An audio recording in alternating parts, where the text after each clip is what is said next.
Melt అవ్వాలి అంటే fire ఉండాలి కాబట్టి అలా వాళ్ళు పెట్టిస్తారు. కానీ నేను స్టవ్ మీదే ఈజీగా చేశానన్నమాట. చాలా ఈజీ ప్రాసెస్. జస్ట్ చీజ్ అనేది వేసి మెల్ట్ అయిన వరకు స్లో కుకింగ్ చేస్తే అయిపోతుంది.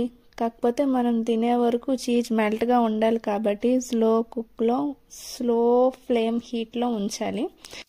స్విట్జర్లాండ్లో మనకి స్మాల్ పొటాటోస్ ఉంటాయి కదా, ఆ పొటాటోస్ బాయిల్ చేసి ఇస్తారనమాట. బాయిల్డ్ పొటాటోస్ ఇంకా బ్రెడ్ చంక్స్తో సర్వ్ చేస్తారు. నేను లాస్ట్లో క్లిప్ అయితే యాడ్ చేస్తాను.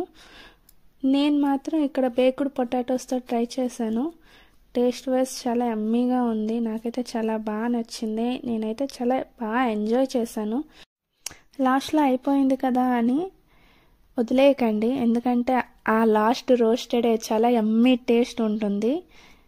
ఆ రోస్ట్ నేను సెరామిక్ బౌల్ యూస్ చేయలేదు.